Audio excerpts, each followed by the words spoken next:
चला गया। रतन उसी क्षण कुल्हाड़ी लेकर उस पेड़ की तलाश में निकल पड़ा।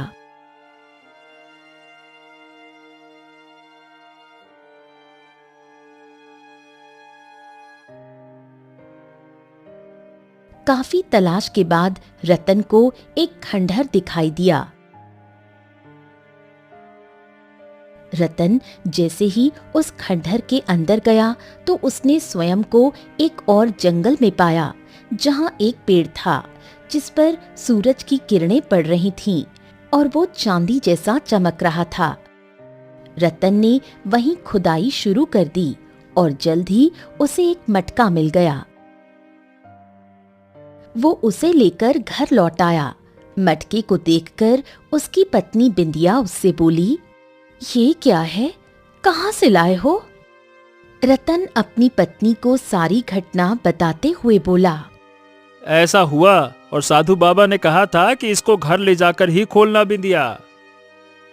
रतन और बिंदिया ने मिलकर मटके के ढक्कन को खोल दिया, लेकिन जो निकला उसने दोनों को हैरान कर दिया।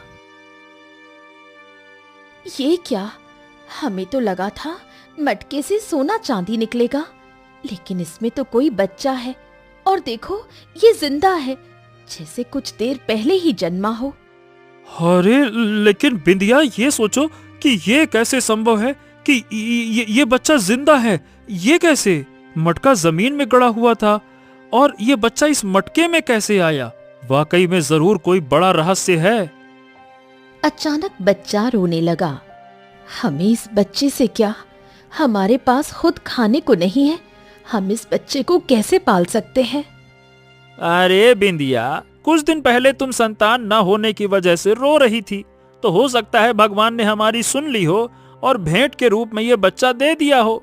अरे चलो भाग्यवान, अब इसको पालते हैं, बड़ा होकर यही तो हमारा सहारा बनेगा। बिंदिया ने रतन की बात मान ली।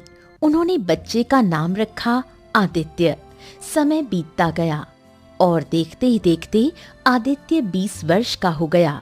एक दिन रतन जंगल से लकड़ियां काटकर घर लौटा तो बिंदिया उससे बोली, आप कब तक ये लकड़ियां काटते रहेंगे? आदित्य अब 20 वर्ष का हो गया है, उसे अब काम पर लगाना चाहिए। हाँ, तुम ठीक कहती हो, आज मैं उससे बात करूंगा। वैसे आदित्य कहाँ है?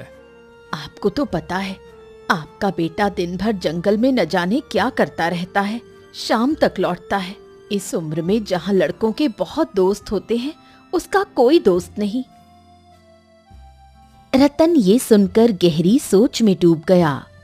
तुम ठीक कह रही हो, आज मैं उससे पूछूंगा कि उसके मन में आखिर क्या चलता रहता है। इस उम्र में ऐसे अकेले जंगल में घूमना ठीक नहीं है। तभी वहां गांव के चौधरी की बेटी लाली आ गई। चाचा जी, आदित्य घर पर है क्या? तू तो जानती है बेटिया कि आदित्य दिन भर जंगल में रहता है। गांव में तुझसे बेहतर कोई नहीं जानता कि वो जंगल में कहाँ होता है। जा, तू ही खोज ला उसे।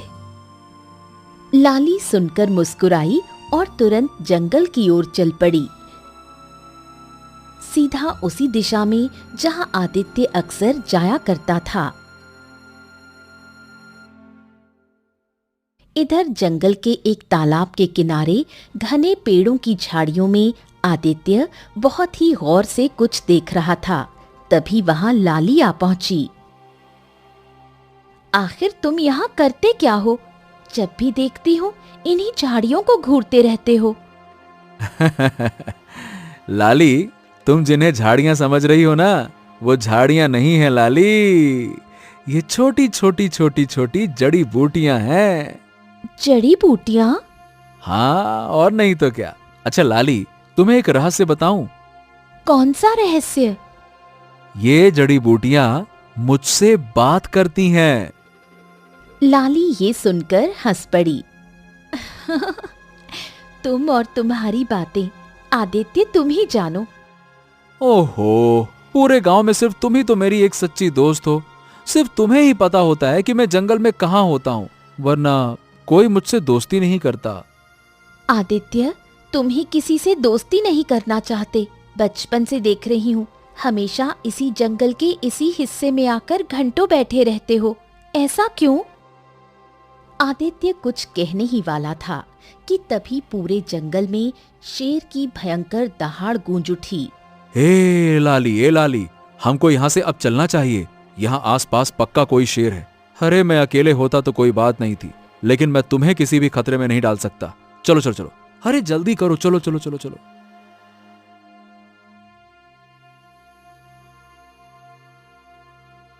आदित्य लाली को लेकर गांव की ओर लौट पड़ा। लाली अपने घर चली गई और आदित्य अपने घर की ओर मुड़ गया। शाम ढलने लगी थी। जैसे ही आदित्य अपने दरवाजे पर पहुंचा, रतन उससे बोला, आदित्य, ए बेटा, इधर आओ इधर आओ। हाँ हाँ, कहिए पिताजी, क्या बात है? आप कुछ चिंतित से लग रहे हैं। हाँ, देखो आदित्य, अब मैं बूढ़ा हो गया हूँ। अब मुझसे मेहनत नहीं होती है।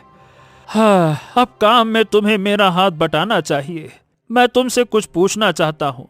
आखिर तुम जंगल में क्यों भटकते रहते हो? तुम्हारा कोई दोस्त भी नहीं है और तुम्हारी उम्र के लड़के हंसते खेलते हैं, दोस्त बनाते हैं। तुम उनकी तरह क्यों नहीं हो? अब पिताजी, न जाने क्यों मुझे ऐसा लगता है कि जैसे मैं इस दुनिया का वासी हूं ही नहीं, बल्कि मैं तो किसी और दुनिया का वासी हूं। ये सुनकर रतन बुरी तरह चौंक गया और गहरी सोच में डूब गया। कुछ देर बाद वो फिर आदित्य से बोला, हाँ, लाली हमको बता रही थी कि तुम जंगल में झाड़ियों को घूरते रहते हो और कहते हो कि वो झाड़ियां नहीं, जड़ी बूटियां हैं। क्या ये सच है? ये सुनकर आदित्य की आंखों में एक रहस्यमयी चमक आ गई। हाँ पिताजी, मुझे लगता है कि जंगल की कुछ खास जड़ी बूटियां मुझसे बात करती हैं। तभी अंदर से बिंदिया बाहर आ गई। बेटा, मैं तेरे और तेरे पिता की बातें सुन रही थी। अगर तुझे ऐसा लगता है कि जड़ी बूटियां तुझसे बात करती हैं, तो क्यों ना तू उन्हीं को बेचना शुरू कर दे। जंगल से जड़ी बूटियां लाकर बेचने लगेगा तो कुछ आमदनी हो जाएगी और तेरे पिताजी का बोझ भी हल्का हो जाएगा। ठीक है माँ, चिंता मत कर। कल से मैं जंगल से जड़ी बूटियां लाकर गांव में बेचूंगा, ठीक है? दूसरी ओर जैसे ही लाली अपने घर पहुंची, उसके पिता चौधरी ने उसे देखते ही पूछा, अरे तू कहाँ गई थी लाली? आदित्य से मिलने गई थी पिताजी।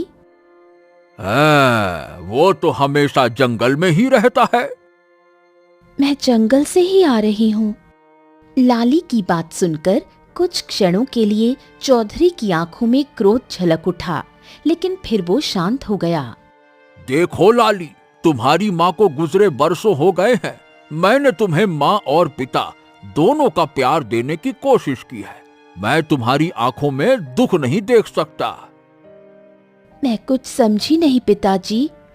लाली, मैं जानता हूँ कि तुम मन ही मन आदित्य को पसंद करती हो, ये जानते हुए भी कि आदित्य एक सामान्य सा गरीब लकड़हारे का लड़का है। आदित्य में कोई बुराई नहीं है, और आप ऐसा क्यों कह रहे हैं कि वो सामान्य नहीं है? मैं ये नहीं कह रहा कि वो बुरा है, पर वो अलग है। बचपन से आज तक मैंने उसे जंगल में ही भटकते देखा है। ना उसका कोई दोस्त है, ना कोई काम धाम करता है, बस जंगलों में भटकता है। ऐसा लगता है जैसे जंगली इंसान हो। तो आप मुझसे क्या चाहते हैं पिताजी? अरे बेटा लाली, मैं ये चाहता हूँ कि अगर वो औरों जैसे होता तो मुझे कोई ऐतराज नहीं होता। लाली की आंखों से आंसू बहने लगे। ठीक है पिताजी, अब मैं आदित्य से नहीं मिलूंगी। अच्छा, एक बात बता, आखिर आदित्य जंगल में क्या करता है? बता। वो झाड़ियों को देखता रहता है और कहता है कि वो झाड़ियां नहीं, जड़ी बूटियां हैं। वो कहता है कि वो उससे बात करती हैं। अच्छा, मतलब उसे जड़ी बूटियों का ज्ञान है। तो फिर तो उसे गांव के उन बीमार लोगों की मदद करनी चाहिए ना, जो महामारी की वजह से गांव में पीड़ित हो गए हैं। हो सकता है उसकी जड़ी बूटी महामारी में काम आ जाए।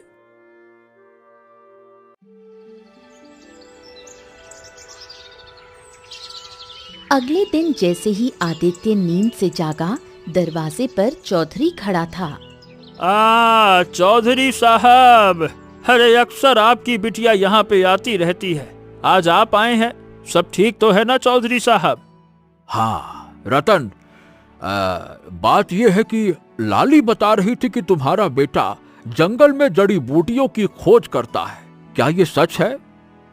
हाँ, ये वैसे तो सच है, लेकिन आप ऐसा क्यों पूछ रहे हैं? रतन, देखो, तुम और तुम्हारी पत्नी वर्षों पहले गांव में आकर बसे थे, लेकिन तुम लोगों ने गांव वालों से कोई भी मतलब नहीं रखा, इसीलिए तुम जानते ही नहीं कि आखिर गांव में चल क्या रहा है। अच्छा, और क्या चल रहा है गांव में? देखो, गांव में एक भयंकर महामारी फैल चुकी है और अब तक 5 लोग इसकी चपेट में आ चुके हैं और 3 तो स्वर्ग सिधार चुके हैं। हे भगवान, इतना कुछ हो गया और आप हमें अब बता रहे हैं? वही तो, और अब तक कोई भी वैद्य महामारी की दवा नहीं बना सका। अगर आदित्य को सच में जड़ी बूटियों का ज्ञान है तो शायद वो महामारी को रोक सकता है। अब अगर ऐसी बात है तो ठीक है, मैं आज ही जंगल से एक विशेष जड़ी बूटी लाऊंगा जिससे महामारी रोकी जा सकती है।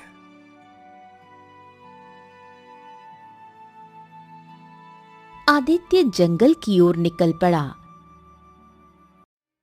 झाड़ियों के बीच बहुत ध्यान से देखने लगा। तभी उसके कानों में झाड़ी के पत्तों से एक आवाज टकराई।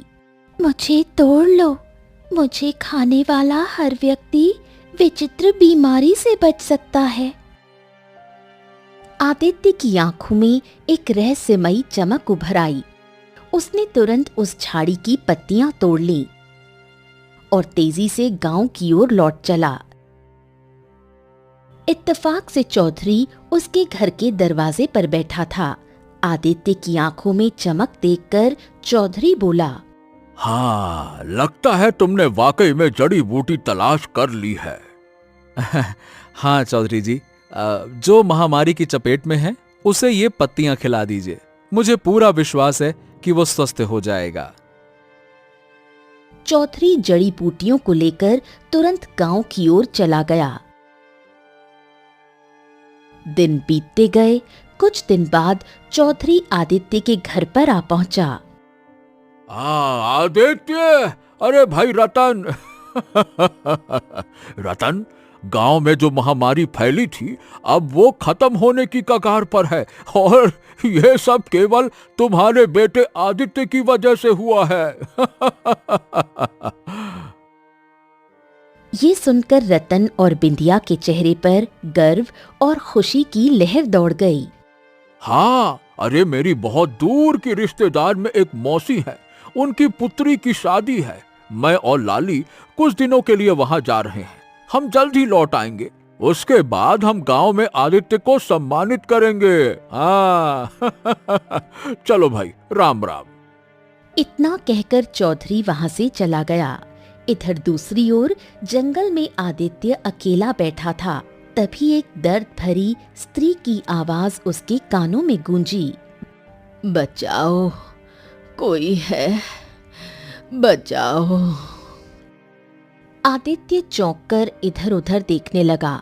उसकी नजर एक पेड़ के नीचे पड़ी हुई एक वृद्ध स्त्री पर पड़ी जो दर्द में कराह रही थी। हाँ, अरे कौन हो तुम, और क्या हुआ है तुम्हें? मैं जंगल में लकड़ियां काटने आई थी। अचानक मेरे पैर में मोच आ गई और मुझसे उठा नहीं जा रहा। मेरा पैर बहुत दर्द कर रहा है। चिंता मत करो, मैं अभी तुम्हारे पैर की मोच को सही कर देता हूँ। रुको रुको रुको। इतना कहकर आदित्य ने एक पेड़ का पत्ता तोड़ लिया और उसे पीसकर उस बूढ़ी औरत के पैर पर जैसे ही लगाया, वो उठकर खड़ी हो गई। तुमने तो चमत्कार कर दिया, मेरे पैर की मोच इतनी जल्दी सही हो गई। बूढ़ी औरत ने इतना कहा ही था कि तभी अचानक झाड़ियों से एक भयंकर शेर निकलकर आदित्य पर झपट पड़ा। आदित्य ने बिना समय गंवाए बिजली सी फुर्ती से शेर से अपने बचाव के लिए उस पर वार कर दिया। आदित्य के हाथ जख्मी हो गए और खून बहने लगा, मगर शेर अचानक बुरी तरह डर गया और भाग गया। मगर अगले ही पल रंग बिरंगी किरणों से आदित्य के हाथ का जख्म सही हो गया।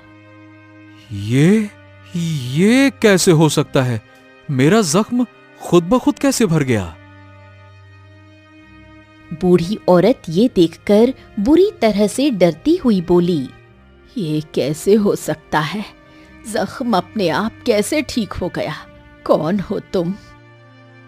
मैं खुद बहुत ज्यादा हैरान हूं कि मेरा जख्म अपने आप कैसे सही हो गया। तुम कोई इंसान नहीं हो सकते। इंसान के जख्म अचानक से सही नहीं हुआ करते। तुम जरूर कोई मायावी इंसान हो।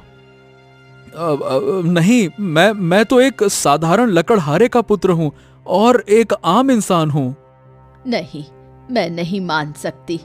अगर तुम्हारे पिता वास्तव में एक लकड़हारे हैं तो तुम उनके पुत्र नहीं हो सकते।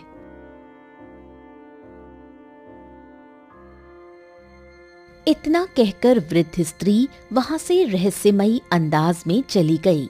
आदित्य वहीं खड़ा रह गया। उस दिन आदित्य को पहली बार ये एहसास हुआ कि वो कोई साधारण युवक नहीं है। कोई रहस्य था जो उसके खून में बहता था। कुछ देर बाद जब आदित्य घर लौटा तो उसने देखा उसकी माँ बिंदिया जोर जोर से खांस रही थी और रतन चारपाई पर पड़ा कांप रहा था। आदित्य अपनी माँ की ओर देखते हुए बोला, ए माँ, क्या हुआ माँ? बेटा, बहुत तेज खांसी हो रही है। मगर आदित्य के मन में कई सवाल थे। वो सीधे अपने पिता रतन के पास जाकर बोला, पिताजी, बताइए ना, मैं कौन हूँ? रतन ये सुनकर चौंक गया। उसका चेहरा सफेद पड़ गया। अब ये क्या कह रहे हो बेटा? तुम हमारे बेटे हो? नहीं पिताजी, मैं वो सच्चाई पूछ रहा हूं जो शायद आप जानते हैं और मुझे बता नहीं रहे। बताइए ना, मैं कौन हूं? रतन चारपाई से धीरे धीरे उठकर बैठ गया। तुम ऐसा क्यों पूछ रहे हो बेटा? आदित्य ने जंगल की पूरी घटना विस्तार से बताई। वो वृद्ध स्त्री, शेर, जख्म और हाथ का चमत्कार। अगर मैं वास्तव में आपका पुत्र हूं तो फिर आप अपना हाथ काटिए। अगर आपका जख्म खुद ब खुद भर जाएगा तो मैं विश्वास कर लूंगा कि मैं आपका बेटा हूं। चलिए, काटिए। रतन के पास अब सच्चाई छिपाने का कोई रास्ता नहीं बचा था। वो बिंदिया की ओर देखने लगा। रतन एक पुराने कमरे में गया और बहुत पुराने बक्से में से वही मटका निकाल कर ले आया जिसे उसने वर्षों से छिपा कर रखा था, और सारी घटना अपने बेटे आदित्य को बताते हुए बोला, बेटा, ये मटका जंगल के उस हिस्से से मिला था जहाँ चांदी की चमक वाला पेड़ था। हमने सोचा था कि इस मटके में धन होगा, मगर जब खोला तो उसमें से तू निकला बेटा, तू। ये सुनकर आदित्य चौंक गया। बस तब से हमने तुझे अपने बेटे की तरह पाला। हमने कभी तुझे अपने से अलग नहीं समझा। अगले ही पल रतन को भी जबरदस्त खांसी उठने लगी। वो गिर पड़ा। आदित्य अपने सारे सवाल भूल गया और बोला, अरे पिताजी, अचानक से ये क्या हो गया आपको? पिताजी।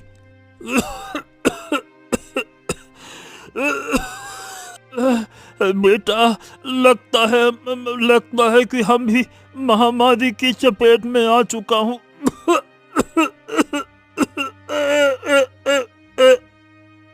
इतना कहकर रतन ने दम तोड़ दिया। तभी आदित्य की माँ बिंदिया भी तेजी से खांसने लगी और कुछ ही देर में बिंदिया की भी सांसें थम गईं। पिताजी,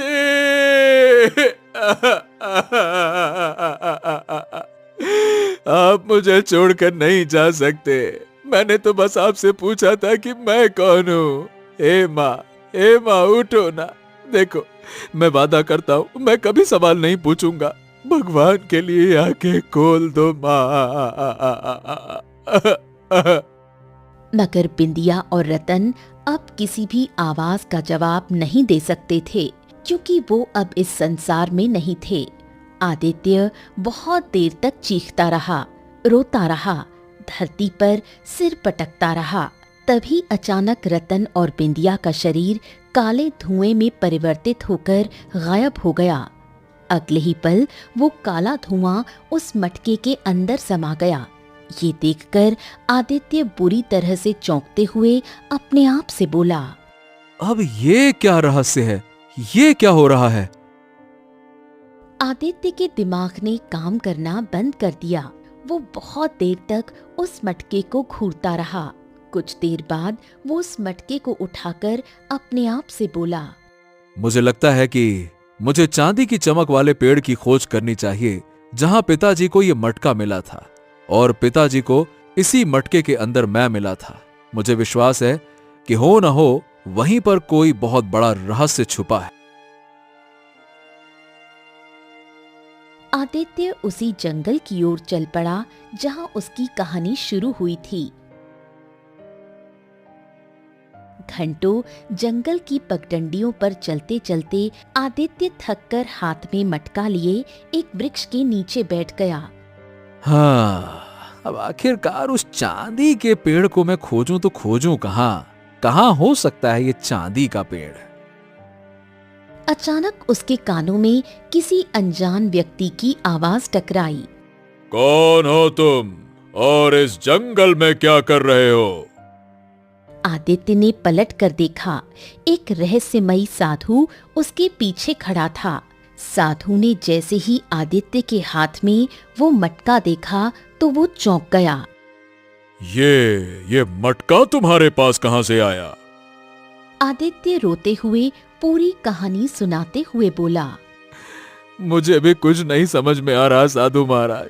मेरे पिता ने मुझे बताया कि वर्षों पहले उन्हें एक साधु ने चांदी जैसे चमकने वाले वृक्ष के बारे में बताया था और कहा था कि उस वृक्ष के नीचे खुदाई के दौरान उन्हें एक मटका मिलेगा।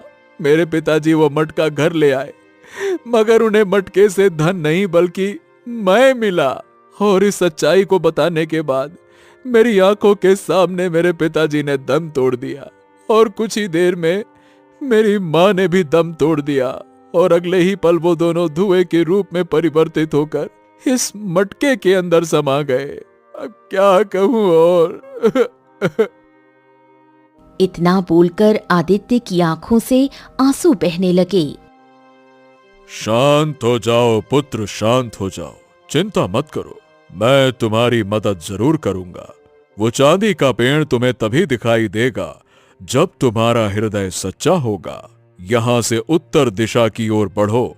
यदि तुम्हारे मन में मानवता होगी तो किस्मत तुम्हें मंजिल तक पहुंचा देगी। इतना कहकर साधु वहां से चला गया। आदित्य नहीं जानता था कि वो वही साधु था जिसने सालों पहले रतन को मटके की जानकारी दी थी। आदित्य साधु के बताए रास्ते पर चल पड़ा। घने जंगल में बहुत दूर चलने के बाद उसे एक तालाब के पास एक बूढ़ा व्यक्ति दिखाई दिया जो कमजोरी से पानी पानी चिल्ला रहा था। बेटा, मैं 2 दिन से प्यासा हूँ मगर उठ नहीं सकता। क्या तुम मुझे पानी पिला सकते हो? हाँ, क्यों नहीं बाबा, रुकिए मैं लेकर आता हूं। आदित्य ने मटका पास के पेड़ के नीचे रख दिया और बूढ़े के पास पड़ा कमंडल उठाकर तालाब से पानी भरकर उसे पिलाने लगा। पानी पीकर वो बूढ़ा आदित्य से बोला, हाँ, अब अच्छा लग रहा है। भगवान तुम्हारा भला करे बेटा, तुम्हारी हर इच्छा पूरी हो। आदित्य उस पेड़ की ओर बढ़ गया जहां उसने मटका रखा था, मगर अब मटका वहां नहीं था। अरे अरे मेरा मटका, ये मटका कहाँ रह गया? यही तो रखा था। अरे मटका कहाँ चला गया? कहाँ है? वो पागलों की तरह मटके को इधर उधर ढूंढने लगा, लेकिन उसे मटका कहीं नहीं मिला। तभी पीछे से बूढ़े की आवाज आई। बेटा, मुझे मुझे मेरे घर तक पहुंचा दोगे क्या? मेरी बूढ़ी पत्नी मेरे लिए तड़प रही होगी, न जाने वो अब जिंदा होगी भी या फिर नहीं। आदित्य दुविधा में पड़ गया कि अपने मटके को ढूंढे या उस वृद्ध की मदद करे। तभी बूढ़े की आंखों से आंसू बहने लगे। बेटा, बस इतनी सी मदद और कर दो बेटा, मुझे मेरे घर तक पहुंचा दो बेटा, मैं तुम्हारा एहसान कभी नहीं भूलूंगा। पहुंचा दो बेटा, पहुंचा दो। आदित्य को उस बूढ़े पर बहुत तरस आ गया। हाँ हाँ हाँ, ठीक है बाबा, ठीक है ठीक है, बताइए आपका घर कहाँ है, बताइए।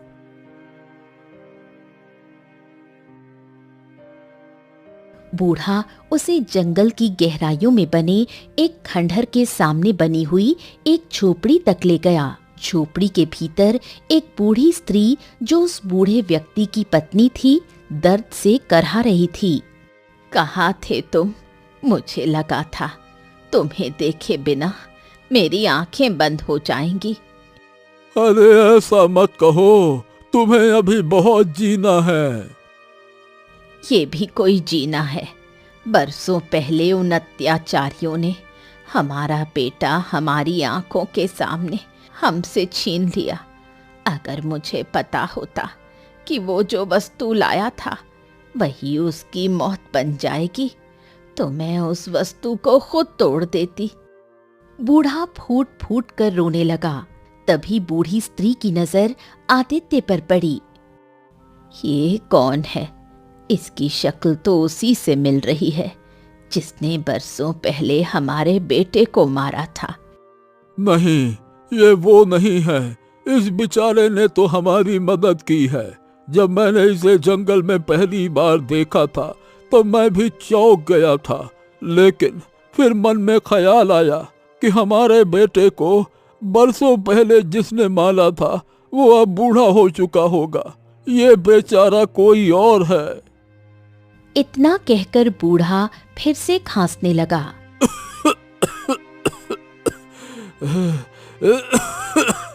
आदित्य उस बूढ़े की ओर देखकर बोला, बाबा जी, ये आपकी पत्नी, मतलब ये काकी किस बारे में बात कर रही हैं और मेरी शक्ल किससे मिलती है? बूढ़ा व्यक्ति आदित्य की ओर बहुत ही गौर से देखते हुए बोला, ये बहुत लंबी कहानी है बेटा। बरसों पहले हमारे पुत्र अशोक को जिस राजकुमार ने हमारी आंखों के सामने बड़ी बेदर्दी से मार दिया था, उसकी शक्ल तुमसे बहुत मिलती है, मगर मैं जानता हूँ कि तुम वो नहीं हो सकते, क्योंकि हमारे पुत्र को मरे हुए बरसों हो चुके हैं। अब तो वो राजकुमार भी बहुत बूढ़ा हो चुका होगा। बूढ़े की बात सुनकर आदित्य की आंखों में आंसू आ गए। वो उस बूढ़े की ओर देखकर बोला, आप चिंता मत कीजिए, मैं आपकी सेवा करूंगा। विश्वास कीजिए, आप ठीक हो जाएंगे। मगर तुम हमारी सेवा क्यों करोगे बेटा? तुम तो हम दोनों बूढ़े पति पत्नी को जानते तक नहीं। इंसानियत के लिए आज से आप दोनों मुझे अपना बेटा समझिए।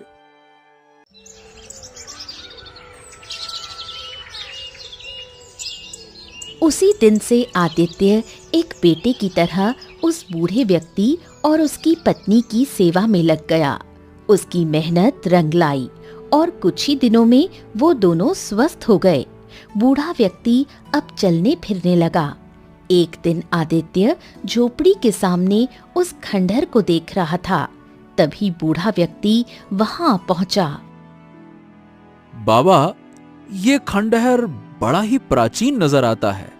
हाँ, सब कुछ इसी खंडहर की वजह से हुआ था बेटा। इसी खंडहर ने ही हमसे हमारा बेटा छीन लिया था। क्या मतलब है आपका? बेटा, वर्षों पहले हमारा बेटा अशोक, एक दिन वो इस खंडहर के अंदर गया और उसने खुद को एक जंगल में पाया जहां एक चांदी जैसा चमकता बड़ा पेड़ खड़ा था।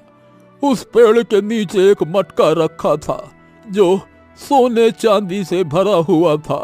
वो मटका लेकर वो घर लौट आया। ये सुनकर आदित्य पूरी तरह से चौंक पड़ा। हो, और फिर क्या हुआ?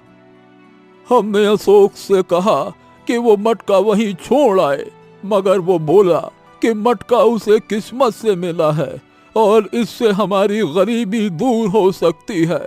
फिर एक दिन न जाने कौन से देश का राजा, उसकी पत्नी और उसका बेटा यहाँ आ पहुंचे और हमारी आंखों के सामने हमारे बेटे को बड़ी बेरहमी से मार डाला। ये सुनकर आदित्य और बुरी तरह से चौंक उठा और अपने आप से बोला, ओ, उसी चांदी जैसे चमकते हुए पेड़ की तलाश में मैं जंगल की गहराई में आया था। इतना बोलकर आदित्य दौड़ता हुआ खंडहर के अंदर चला गया। बूढ़ा भी उसके पीछे दौड़ने लगा। कुछ ही क्षणों में वो दोनों एक विचित्र जंगल में खड़े थे जहां एक चांदी जैसा चमकने वाला पेड़ था और उसके पास वही मटका पड़ा था। हो, यही तो मटका है जो मेरे पास था और अचानक गायब हो गया था। आदित्य ने इतना कहा ही था कि तभी अचानक रंग बिरंगे धुएं के साथ वही साधु प्रकट हो गया और आदित्य की ओर देखकर रहस्यमयी अंदाज में बोला, मैंने कहा था ना, तुम्हारे सवालों के जवाब का समय आ गया है। ये मटका चमत्कारी है। इससे या तो तुम अपने माता पिता को दोबारा वापस पा सकते हो जो धुएं के रूप में परिवर्तित होकर इस मटके के अंदर समा गए, या फिर इस बूढ़े के पुत्र अशोक को। सोच लो। बूढ़े की आंखों में आंसू आ गए। आदित्य कुछ क्षणों तक गहराई से सोचता रहा। हाँ, मैं चाहता हूं कि बूढ़े काका का पुत्र अशोक दोबारा वापस आ जाए। मैंने इस काका और उनकी पत्नी को अपने बेटे अशोक की याद में रोते और तड़पते हुए देखा है। मुझे इनकी तड़प देखी नहीं जाती। ये सुनकर साधु मुस्कुराने लगा। अचानक मटके से 3 रंगों के धुएं निकले। एक धुआं सुंदर युवक मतलब बूढ़े के पुत्र अशोक में परिवर्तित हो गया। बाकी 2 धुएं रतन और बिंदिया में परिवर्तित हो गए। रतन और बिंदिया हक्की बक्की नजरों से साधु, आदित्य और उस बूढ़े को देखने लगे। तभी साधु रहस्यमयी अंदाज में रतन, बिंदिया और आदित्य की ओर देखकर बोला, सच बताने का समय आ गया है। सच ये है कि तुम तीनों इस संसार के वासी नहीं हो। तुम पाताल लोक के राजा रानी और उनके पुत्र हो।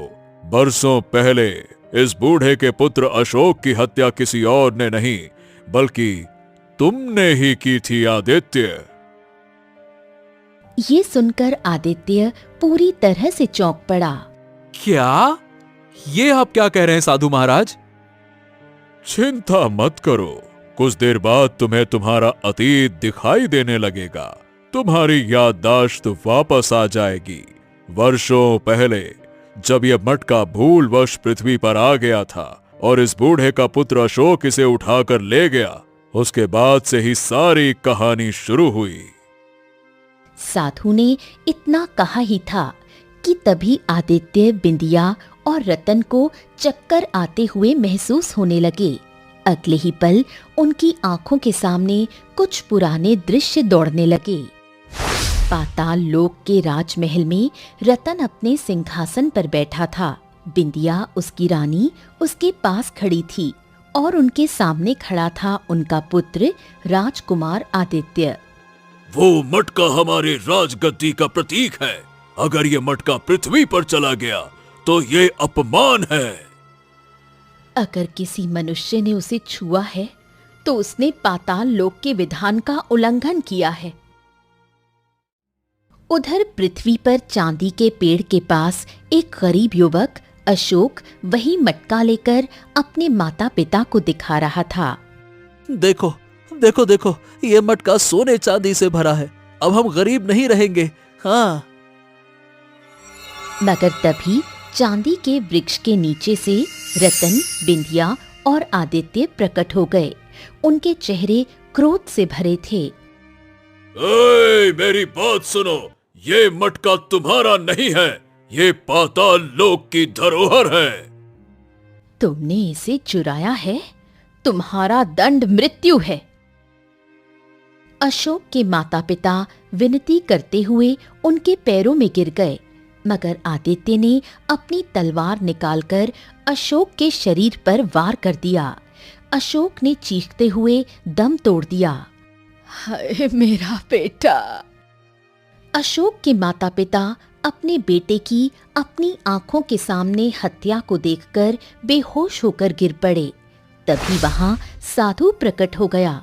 उसका चेहरा क्रोध से जल रहा था। रतन, बिंदिया और आदित्य, तुमने एक निर्दोष को मार डाला और तुम्हें इसका दंड मिलेगा। साधु ने अपनी दिव्य शक्ति से आदित्य की ओर इशारा किया। अग्नि की लपटें उठी और पलक झपकते ही आदित्य का शरीर राख में बदल गया। बिंदिया चीख उठी, नहीं, मेरा बेटा। रतन और बिंदिया उस साधु के चरणों में गिर पड़े। हमें हमें क्षमा करें, हमें क्षमा करें साधु महाराज, हमें हमें हमारा पुत्र वापस चाहिए, हमें क्षमा करें, क्षमा करें, क्षमा करें। नहीं, अब तुम दोनों को सजा भुगतनी होगी। मैं तुम्हारी याददाश्त मिटा दूंगा। तुम दोनों पृथ्वी पर साधारण मनुष्यों की तरह रहोगे, गरीबी में जीवन बिताओगे, और तेरा पुत्र आदित्य जब इस मटके में दोबारा जन्म लेगा तब तू एक लकड़हारा होगा और नियति तुझे मेरे पास ले आएगी। तू अपनी गरीबी की चर्चा मुझसे करेगा और मैं तुझे इस मटके के बारे में बताऊंगा।